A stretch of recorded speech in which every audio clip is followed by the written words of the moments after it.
Hello everyone, आज के इस वीडियो में हम डिस्कस कर लेते हैं अबाउट मोलैलिटी। तो पहले बात करते हैं इसकी डेफिनेशन की। It is defined as the number of moles of solute per kg of the solvent. तो अगर आप मोलैलिटी देखें तो स्टार्टिंग में आपको ये वर्ड दिखाई देगा मोल। तो हमें क्या लेना है, नंबर ऑफ मोल्स लेने हैं न्यूमरेटर में प्रेजेंट पर केजी ऑफ सॉल्वेंट। यूनिट की अगर हम बात करें तो मोलैलिटी की यूनिट या तो हम स्मॉल एम से इसको रिप्रेजेंट करते हैं या हम लिख सकते हैं मोल पर केजी, क्योंकि न्यूमरेटर में हमारे पास मोल्स रहेंगे सोल्यूट के और डिनोमिनेटर में सॉल्वेंट है किलोग्राम्स में, तो मोल पर केजी। और न्यूमेरिकल्स में आपको मोलल वर्ड भी देखने को मिल जाएगा, तो यहां से भी आप समझ जाना कि मोलैलिटी है। फॉर्मूले की बात करें तो मोलैलिटी होता है number of moles of solute upon weight of solvent in kilograms. तो ये आपको ध्यान रखना है। दो चीजें आपको याद रखनी है, एक ये कि हमें लेना है वेट ऑफ सॉल्वेंट और दूसरा ये कि वेट होना चाहिए इन किलोग्राम्स। उसके बाद नंबर ऑफ मोल्स को एन से डिनोट करते हैं। नंबर ऑफ मोल्स हमेशा ही सॉल्यूट के लिए जाते हैं और ये जो डिनोमिनेटर में वेट ऑफ सॉल्वेंट किलोग्राम्स में था, अगर इसको हम ग्राम्स में लेते हैं तो हमें साथ में न्यूमरेटर में इंटू 1000 लेना पड़ेगा। क्यों? क्योंकि जब ग्राम्स को किलोग्राम में कन्वर्ट करेंगे डिवाइड होगा बाय 1000 और वो 1000 फाइनली यहाँ आ जाएगा। अगर आपके पास नंबर ऑफ मोल्स नहीं है तो नंबर ऑफ मोल्स का फॉर्मूला आपको पता होगा, given mass upon molar mass. तो सॉल्यूट के केस में नंबर ऑफ मोल्स की जगह हम मास अपॉन मोलर मास लिख सकते हैं। 1000 न्यूमरेटर में है और वेट ऑफ सॉल्वेंट ग्राम्स वाला डिनोमिनेटर में है। Now let us try to solve a few questions. So start करते हैं एक बड़े बेसिक से क्वेश्चन से। यहाँ आपसे पूछा गया है मोलैलिटी और गिवन क्या है, 2.5 gram ethanoic acid in 75 gram benzene. तो कोई भी क्वेश्चन जब आप सॉल्व करते हैं सबसे पहले ना आप उसके फॉर्मूले का ध्यान रखना। तो जो मोलैलिटी होती है ये होती है number of moles of solute upon weight of solvent, या तो हम ले लें किलोग्राम्स में और अगर ग्राम्स में यूज करते हैं तो यहाँ न्यूमरेटर में आता है इंटू 1000। फॉर्मूला आपको पता होना चाहिए। उसके बाद ये देखेंगे क्वेश्चन में क्या गिवन है और क्या हमें कैलकुलेट करना है। ठीक, तो 2.5 ग्राम ऑफ इथेनॉइक एसिड, तो जो भी सब्सटेंस पहले मेंशन किया जाता है वो नॉर्मली होता है सोल्यूट। तो अगर हम सोल्यूट की बात करें, सोल्यूट दे रखा है इथेनॉइक एसिड जिसका फॉर्मूला होता है CH3COOH। अब इसका मास गिवन है 2.5 ग्राम्स, तो मास हमें पता है 2.5 ग्राम्स। और आपको ध्यान रखना है कि किसी भी सोल्यूट का मोलर मास हमें पहले कैलकुलेट कर लेना, बिकॉज उसकी नीड पड़ेगी। तो इथेनॉइक एसिड का मोलर मास कितना हो जाएगा, कार्बन 12, हाइड्रोजन 3, कार्बन अगेन 12, दो ऑक्सीजन है 16 इंटू 2 32 हो जाएगा, हाइड्रोजन अगेन 1, ये आपको मिल जाएगा 60 ग्राम पर मोल। मोलर मास पता चल गया। अब फॉर्मूले के अकॉर्डिंग हमें चाहिए number of moles of solute. तो सोल्यूट में अगर हम देखें मास है, मोलर मास है, अभी नंबर ऑफ मोल्स है नहीं, तो पहले नंबर ऑफ मोल्स कैलकुलेट कर लेते हैं using the formula given mass upon molar mass. Given mass है 2.5, मोलर मास हमें मिल चुका है 60, ये आ गए नंबर ऑफ मोल्स। दूसरा हमें चाहिए वेट ऑफ सॉल्वेंट। तो वेट ऑफ सॉल्वेंट ऑलरेडी हमारे पास है, तो इथेनॉइक एसिड को जिसमें डिसॉल्व किया गया, बाद में जो भी सब्सटेंस मेंशन है वो सॉल्वेंट हो जाएगा। तो बेंजीन हो गया सॉल्वेंट जिसका मास गिवन है 75 ग्राम्स। अब सिंपली हमें इस फॉर्मूले में वैल्यूज को प्लेस करना है। तो नंबर ऑफ मोल्स हम कैलकुलेट कर चुके हैं 2.5 अपॉन 60, यहाँ न्यूमरेटर में इंटू 1000 है हमारे पास, और मोल्स के बाद हमें डिनोमिनेटर में लेना है wait of solvent in grams. तो हमारे पास वेट ऑफ सॉल्वेंट है 75, 25 3, 25 4 100, देन 2 2 4, 2 3 6। तो ये अगर हम सॉल्व करेंगे 25 2 50, ये आ गया 5 अपॉन 9 यानी कि 0.556 के अप्रॉक्स आ जाएगा। और यूनिट होती है केजी पर मोल, या सिंपली आप स्मॉल एम भी मेंशन कर सकते हैं। तो ये आ गया हमारा रिजल्ट। नेक्स्ट क्वेश्चन डिस्कस करते हैं। A solution of glucose in water is labeled as 10% W/W। W/W क्या हो गया, वेट बाय वेट। तो यहाँ दो चीजों का वेट आपको दे रखा है, आपको कैलकुलेट करनी है मोलैलिटी। तो पहले इस परसेंट वाले पार्ट को अच्छे से समझते हैं। कई सारे क्वेश्चंस में आपको ऐसा ही मिल जाएगा 10% वेट बाय वेट। इसका मतलब क्या हुआ, जो ये वैल्यू गिवन होती है ये हमेशा होती है सोल्यूट के लिए, क्योंकि वेट के टर्म्स में उन्होंने बोला है, तो सोल्यूट को हम कंसिडर कर लेंगे 10 ग्राम्स। और ये जो परसेंट है ये हमेशा होगा सॉल्यूशन के लिए, पूरा जो सॉल्यूशन है। एंड आपको पता है टोटल परसेंट इज ऑलवेज 100। तो जो भी वैल्यू गिवन है ये सॉल्यूट का मास हो जाएगा और परसेंट यानी कि टोटल 100 हमेशा हो जाएगा सॉल्यूशन। तो अगर हम सॉल्वेंट की बात करें, सॉल्वेंट होता है सॉल्यूशन माइनस सॉल्यूट, ये हमको मिल गया 90 ग्राम्स। अब कैलकुलेट करना है मोलैलिटी, तो पहले इसका फॉर्मूला लिख लेते हैं। Molality is again number of moles of solute upon weight of solvent, इसको ले लेंगे ग्राम्स में क्योंकि ग्राम्स में है हमारे पास, और न्यूमरेटर में आ जाएगा 1000। अब ये वेट तो है हमारे पास, नंबर ऑफ मोल्स नहीं है, तो पहले हम क्या करते हैं, सोल्यूट के लिए नंबर ऑफ मोल्स कैलकुलेट कर लेते हैं। अब आपको पता भी होना चाहिए सोल्यूट है क्या, अ सोल्यूशन ऑफ ग्लूकोज, क्योंकि पहले ग्लूकोज की बात हुई, यानी कि ग्लूकोज हमारा सोल्यूट है जिसका फॉर्मूला होता है C6H12O6। कुछ फॉर्मूले क्वेश्चन में गिवन होते हैं, लेकिन जो कॉमन वाले हैं वो आपको पता होने चाहिए। लाइक ग्लूकोज बड़ा कॉमन है, तो you all must know glucose is C6H12O6।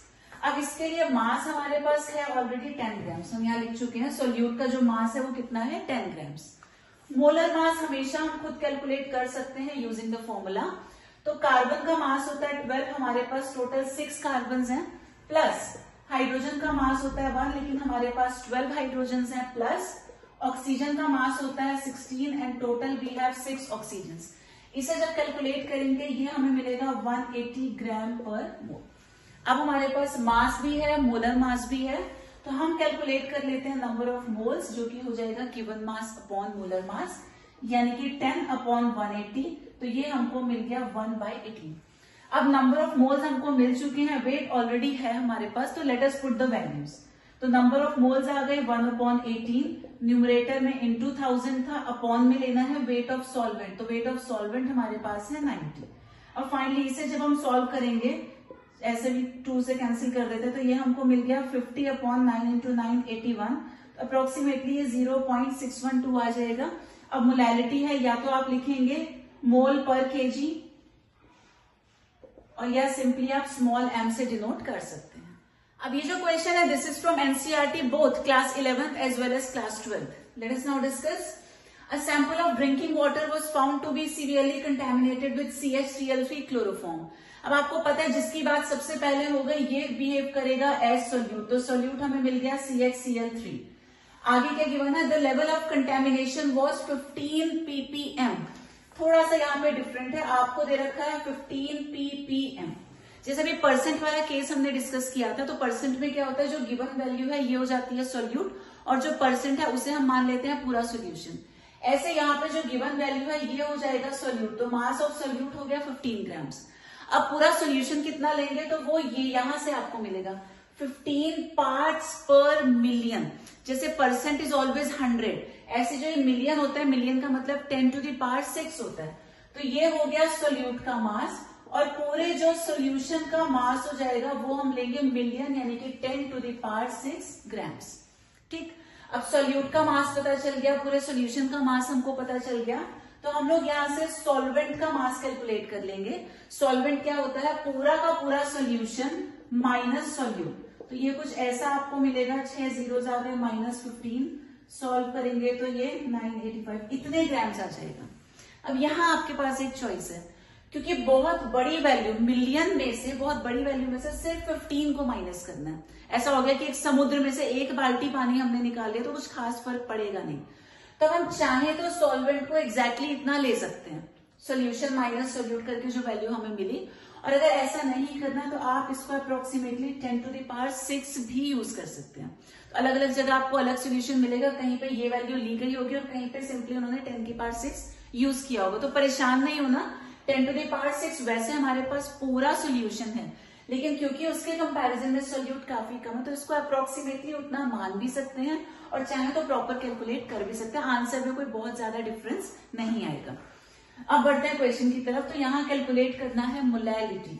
Again molality का फॉर्मूला अब तक आपको लर्न हो गया होगा, this is equal to number of moles of solute into 1000 upon weight आ जाएगा किसका, सॉल्वेंट का, और ये होना चाहिए अब ग्राम्स में। तो नंबर ऑफ मोल्स अभी हमने निकाले नहीं है, तो वो भी कैलकुलेट कर लेते हैं। अब सोल्यूट क्या है हमारे पास, सोल्यूट हो गया CHCl3, इसका मास हमें पता है, मास 15 ग्राम्स है, तो मोलर मास कैलकुलेट कर लेते हैं, क्योंकि फॉर्मूला हमारे पास है, मोलर मास हम निकाल सकते हैं। कार्बन होता है 12 प्लस हाइड्रोजन होता है 1, क्लोरीन का मास 35.5 होता है, लेकिन हमारे पास यहाँ 3 क्लोरीन है। ये जब आप रिजल्ट निकालेंगे ये आ जाएगा 119.5 ग्राम पर मोल। अब मास भी है, मोलर मास भी है, तो हम नंबर ऑफ मोल्स कैलकुलेट कर सकते हैं, मास अपॉन मोलर मास, यानी कि 15/119.5।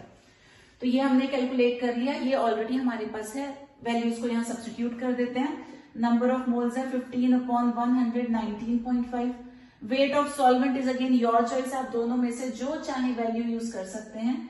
तो 999,985 लेंगे तो जो आंसर आएगा approximately 1.25 into 10 to the power -4 आ जाएगा। मोलैलिटी है तो क्या हो जाएगी, यूनिट मोल पर केजी या सिंपली स्मॉल एम। और अगर आप इसकी जगह पे ये जो वेट है 10 टू द पावर 6 लेते हैं तो भी अप्रोक्सीमेटली आपका आंसर सेम आएगा, बिकॉज बहुत माइनर साइड डिफरेंस है, तो result will be same in both the cases. अब थोड़ा सा लेवल बढ़ाते हैं क्वेश्चन का। तो next we have the density of 3 capital M, इसको रीड करते हैं 3 मोलर सोल्यूशन, और ये मोलैरिटी गिवन है। The density of 3 molar solution of NaCl is 1.25 gram per ml। आपको कैलकुलेट करनी है मोलैलिटी। तो अलग हो गया, मोलैरिटी गिवन है, मोलैलिटी फाइंड करनी है। हम किसी ट्रिक पे नहीं जाने वाले, डायरेक्ट फॉर्मूला यूज नहीं करने वाले, हम समझेंगे नॉर्मल वाले कॉन्सेप्ट को। तो यहां देखो क्या गिवन है, 3 मोलर। अब यहाँ पे अगर हम डेफिनेशन की टर्म्स में बात करें तो मोलैरिटी की डेफिनेशन क्या होती है, number of moles per litre of solution.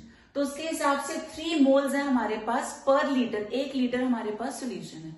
तो या तो हम उस हिसाब से इसको समझ लें कि 3 मोल हमारे पास सोल्यूट के हैं और पूरा जो सोल्यूशन है वो 1 लीटर है एज पर द डेफिनेशन।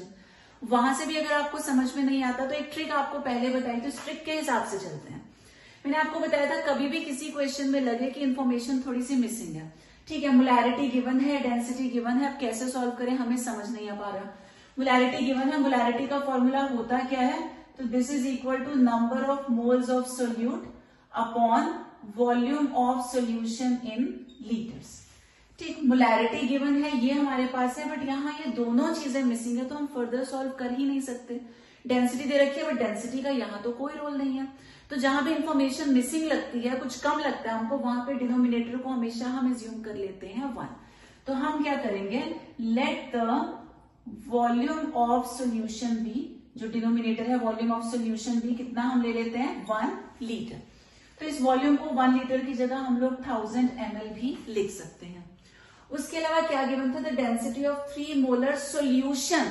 तो डेंसिटी किसकी बात हो रही है, द डेंसिटी ऑफ पूरा सोल्यूशन, सोल्यूशन की डेंसिटी गिवन है 1.25। तो ये पॉइंट समझना बहुत इंपॉर्टेंट होता है।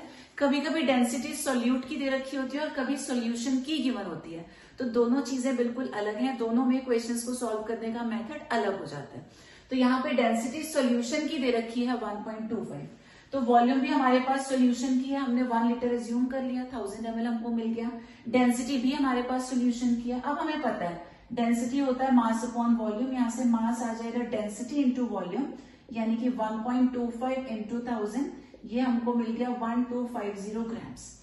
ये हमें मास किसका मिला है, ये हमें मिला है मास ऑफ पूरा का पूरा सोल्यूशन। ठीक, हमें अभी तो फिलहाल और आगे सॉल्व करना है। अब हम बात कर लेते हैं सोल्यूट की। तो सोल्यूट हमारे पास क्या है, NaCl है, क्लियर।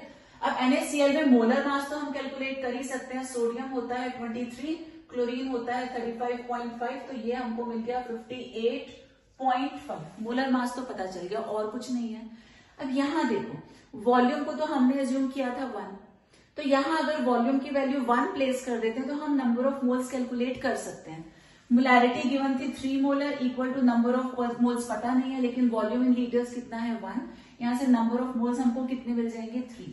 तो मोल्स हमेशा सोल्यूट के होते हैं, ये हमें पता चल चुके हैं 3।